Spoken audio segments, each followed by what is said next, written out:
I laughed loudly. I remember trying to make as much noise as I could. They might well people a place like this with the old gods of antiquity. The Romans must have haunted all this region more or less with their shrines and sacred groves and elemental deities.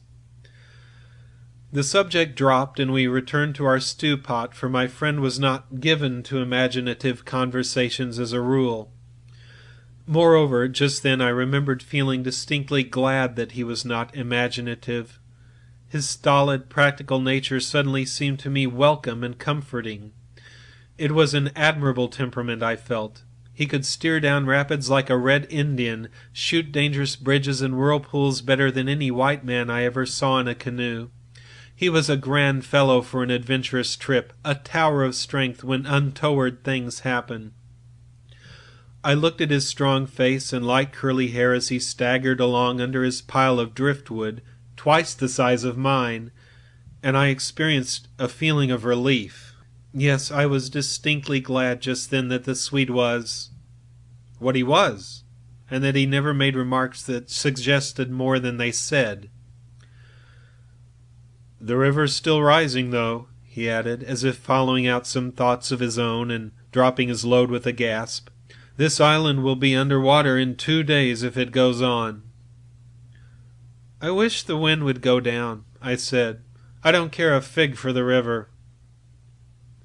The flood, indeed, had no terrors for us. We could get off at 10 minutes' notice, and the more water the better we liked it. It meant an increasing current and the obliteration of the treacherous shingle beds that so often threatened to tear the bottom out of our canoe. Contrary to our expectations, the wind did not go down with the sun. It seemed to increase with the darkness, howling overhead and shaking the willows round us like straws. Curious sounds accompanied it sometimes, like the explosion of heavy guns, and it fell upon the water and the island in great flat blows of immense power. It made me think of the sounds a planet must make, could we only hear it, driving along through space. But the sky kept wholly clear of clouds, and soon after supper the full moon rose up in the east and covered the river and the plain of shouting willows with a light like the day. We lay on the sandy patch beside the fire, smoking, listening to the noises of the night round us, and talking happily of the journey we had already made and of our plans ahead. The map lay spread in the door of the tent, but the high wind made it hard to study, and presently we lowered the curtain and extinguished the lantern. The firelight was enough to smoke and see each other's faces by, and the sparks flew about overhead like fireworks. A few yards beyond, the river gurgled and hissed, and from time to time a heavy splash announced the falling away of further portions of the bank. Our talk, I noticed, had to do with the faraway scenes and incidents of our first camps in the Black Forest, or of other subjects altogether remote from the present setting, for neither of us spoke of the actual moment more than was necessary, almost as though we had agreed tacitly to avoid discussion of the camp and its incidents. Neither the otter nor the boatman, for instance, received the honor of a single mention, though ordinarily these would have furnished discussion for the greater part of the evening. They were, of course, distinct events in such a place. The scarcity of wood made it a business to keep the fire going, for the wind that drove the smoke in our faces wherever we sat helped at the same time to make a forced draught. We took it in turns to make some foraging expeditions into the darkness, and the quantity the Swede brought back always made me feel that he took an absurdly long time finding it. For the fact was I did not care much about being left alone, and yet it always seemed to be my turn to grub about among the bushes or scramble along the slippery banks in the moonlight. The long day's battle with wind and water, such wind and water, had tired us both, and an early bed was the obvious program. Yet neither of us made the move for the tent.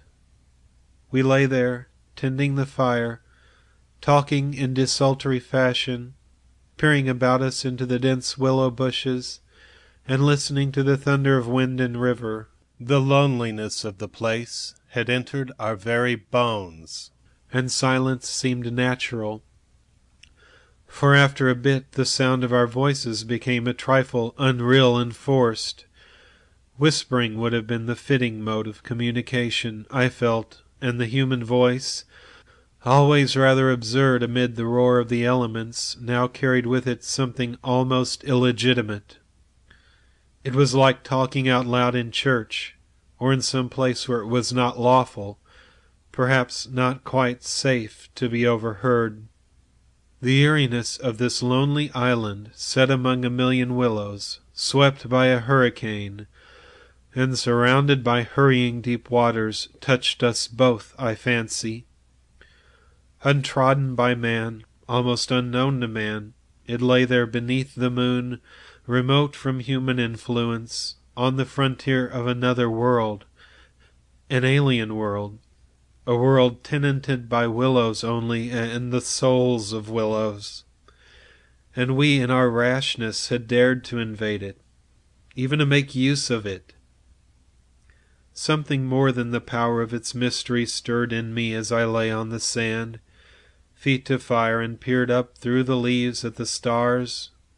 For the last time I rose to get firewood. "When this has burnt up," I said firmly, "I shall turn in." And my companion watched me lazily as I moved off into the surrounding shadows. For an unimaginative man, I thought he seemed unusually receptive that night, unusually open to suggestion of things other than sensory. He too was touched by the beauty and loneliness of the place. I was not altogether pleased, I remember, to recognize this slight change in him, and instead of immediately collecting sticks, I made my way to the far point of the island where the moonlight on plain and river could be seen to better advantage. The desire to be alone had come suddenly upon me. My former dread returned in force. There was a vague feeling in me I wished to face and probe to the bottom. When I reached the point of sand jutting out among the waves, the spell of the place descended upon me with a positive shock. No mere scenery could have produced such an effect. There was something more here, something to alarm. I gazed across the waste of wild waters. I watched the whispering willows. I heard the ceaseless beating of the tireless wind, and, one and all, each in its own way, stirred in me this sensation of a strange distress. But the willows especially. For ever they went on chattering and talking amongst themselves, laughing a little, shrilly crying out, sometimes sighing, but what it was they made so much to do about belonged to the secret life of the great plain they inhabited, and it was utterly alien to the world I knew, or to that of the wild yet kindly elements. They made me think of a host of beings from another plane of life, another evolution altogether, perhaps all discussing a mystery known only to themselves. I watched them, moving busily together, oddly shaking their big bushy heads, twirling their myriad leaves even when there was no wind. They moved of their own will as though alive, and they touched, by some incalculable method, my own keen sense of the horrible.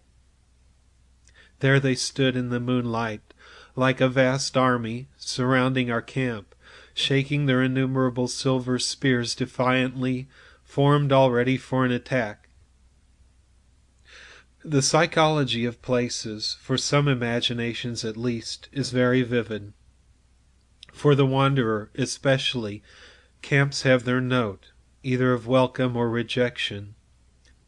At first it may not always be apparent, because the busy preparations of tent and cooking prevent, but with the first pause, After supper, usually.